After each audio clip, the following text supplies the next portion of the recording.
नमस्कार दोस्तों, आप सभी का स्वागत है हमारे YouTube channel short hand house पर। दोस्तों, हिंदी शॉर्ट हैंड डिक्टेशन प्राप्त करने के लिए आप हमारे YouTube चैनल को सब्सक्राइब करें तथा वीडियोज को लाइक एवं शेयर करें। हिंदी शॉर्ट हैंड डिक्टेशन प्रारंभ होगी 5 सेकंड बाद।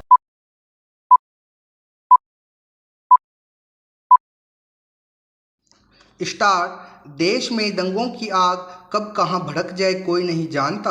पिछले 1 महीने में करौली, जहांगीर और खरगोन के बाद जोधपुर, हर जगह दंगों का कोई ठोस कारण भी नहीं। जुलूस निकालने अथवा झंडा लगाने के मुद्दे पर हुई टकरार ही भीषण टकराव में बदल गई। कितने घर जले और कितने लोग घायल हुए, सिर्फ आंकड़े बनकर रह गए। ऐसे माहौल के बीच अहम सवाल यही है कि आखिर दंगों की ये आग इतनी तेजी से देश को झुलसा क्यों रही है।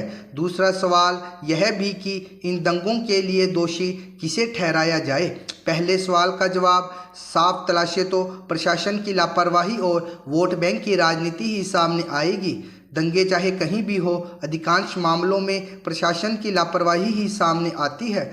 छोटी सी बात को समय रहते सुलझाए जाने की प्रशासनिक विफलता बड़े दंगों का कारण बनती है। दिल्ली का जहांगीरपुरी इलाका हो या फिर राजस्थान में करौली और जोधपुर, पुलिस प्रशासन से जुड़े लोगों की शुरुआती ढिलाई साफ नजर आती है।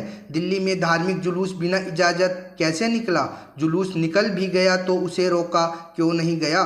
करौली में जुलूस के साथ पर्याप्त पुलिस क्यों नहीं थी? जोधपुर में 1 दिन पहले रात को झंडा लगाने के मुद्दे पर हुए टकराव के बाद ईद के दिन पुलिस पर पथराव कैसे हो गया? आश्चर्य की बात तो ये है कि शहर में 144 लागू होने के बावजूद ये सब हुआ। इन सवालों का जवाब तलाशे बिना दंगों को रोकना मुश्किल जान पड़ता है। सरकार में बैठे लोगों को गंभीरता से देखना होगा कि ऐसी लापरवाही आखिर बार बार होती क्यों है। ऐसे में दूसरे सवाल का जवाब भी किसी से छिपा नहीं। दंगों के लिए सरकारों के साथ साथ राजनीतिक दल और चंद धार्मिक नेता भी कम जिम्मेदार नहीं, जो बेवजह अपनी बात पर अड़े रहते हैं। हालत यह है कि किसी दौर में गिने चुने संवेदनशील शहरों में होने वाले दंगे अब किसी भी शहर को निशाना बना लेते हैं। वोट बैंक की राजनीति भी दंगों के पीछे छिपे कारणों में से एक है। धर्म के नाम पर उन्माद का फायदा उठाने की चाह रखने वाले दल दंगों की आंच में राजनीतिक रोटी सेकने से बाज नहीं आते। सबसे अधिक नुकसान रोज कमाने रोज खाने वालों को ही उठाना पड़ता है। जोधपुर समेत तमाम स्थानों पर हालात पर नियंत्रण के लिए सख्त कदम उठाने होंगे। दंगों को दुर्भाग्यपूर्ण बताने और शांति की अपील करने मात्र से कुछ नहीं होने वाला। दंगों को भड़काने में जिसकी भी भूमिका नजर आए उसके खिलाफ सख्त कार्रवाई होनी चाहिए। किसी का महिमा मंडन हमेशा दूसरे का मान मर्दन नहीं होता, लेकिन राजनीति में ऐसा हो सकता है। देश में दुर्भाग्य से हिंदी के प्रचार प्रसार के मामले में कुछ ऐसा ही हो रहा है। जब हिंदी को देश की संपर्क भाषा बनाने की बात होती है, दूसरी भारतीय भाषाओं पर कथित अदृश्य खतरा मंडराने लगता है। इसका लाभ अंग्रेजी को तरजीह देने वाले परोक्ष रूप से क्या यही नहीं बताना चाहते कि यदि भारत अंग्रेजों का गुलाम नहीं होता तो विभिन्न भाषा भाषी वाले राज्य आपस में संवाद ही नहीं कर पाते। किसी भी देश में संपर्क की एक भाषा तो होनी ही चाहिए। निश्चित तौर पर वह विदेशी भाषा नहीं हो सकती। यह विषय एक बार फिर चर्चा में तब आया जब कन्नड़ अभिनेता किच्चा सुदीप ने ट्वीट किया कि भाषा के आधार पर राज्यों का बंटवारा हुआ था, इसलिए क्षेत्रीय भाषाओं को महत्व मिलना ही चाहिए। हिंदी हमारी राष्ट्रीय भाषा नहीं है। इसका जवाब बॉलीवुड अभिनेता ने यह कहकर दिया कि हिंदी हमारी राष्ट्रीय भाषा थी, है और हमेशा रहेगी। इसलिए उनकी बात को उनके व्यापार का हिस्सा माना जा सकता है। लेकिन हद तो तब हो गई जब कर्नाटक के मुख्यमंत्री इस विवाद में कूद पड़े।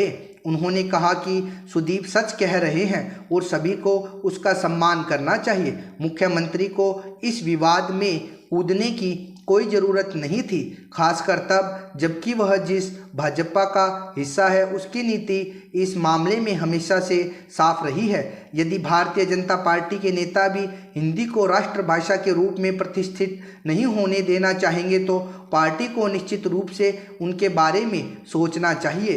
राज्यों का गठन भाषा के आधार पर जरूर हुआ है, लेकिन सुदीप का यह कहना उचित नहीं है कि क्षेत्रीय भाषाओं को हिंदी के कारण महत्व नहीं मिल पाया।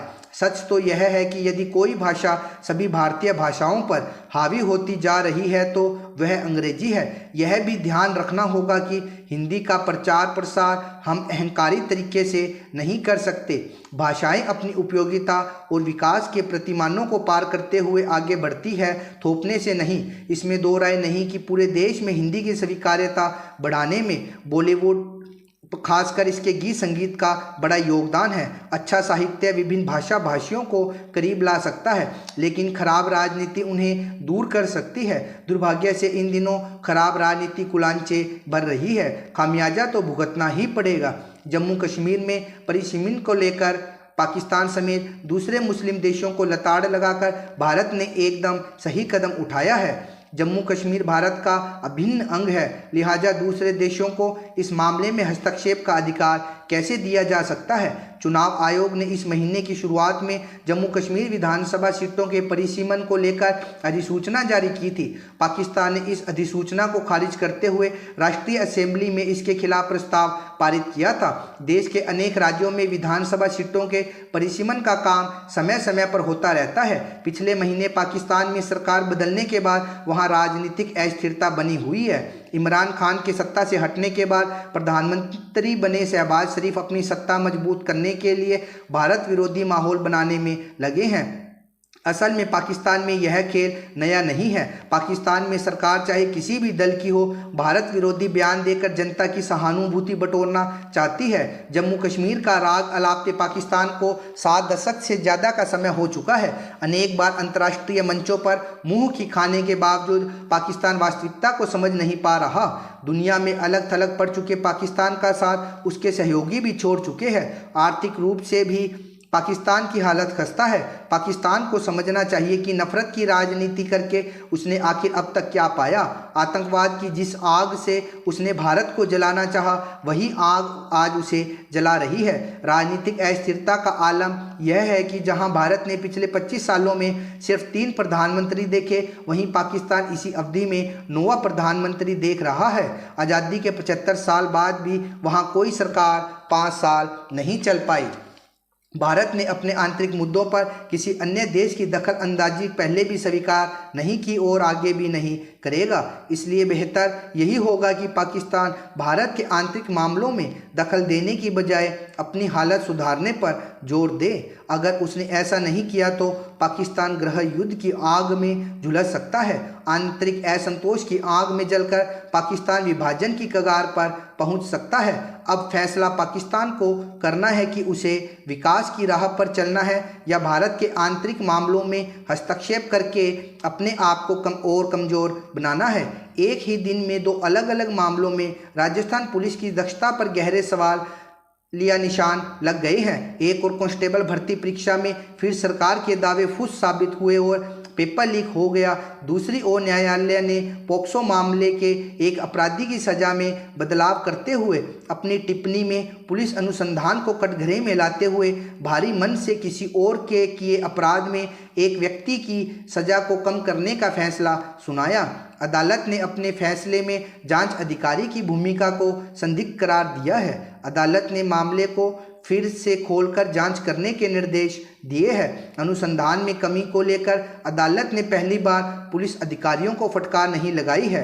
ऐसा कई बार होने के बावजूद पुलिस अधिकारी तफ्तीश करते समय उन बिंदुओं का ध्यान नहीं रखते जो अदालत में दोष व सज़ा निर्धारित करते समय देखे जाते हैं। यह समय आ गया है जब पुलिस को जांच के आदिम तौर तरीकों में बदलाव लाकर नई तकनीक की रोशनी में सुस्पष्ट जांच करने के लिए अपने बेड़े को तैयार करना होगा।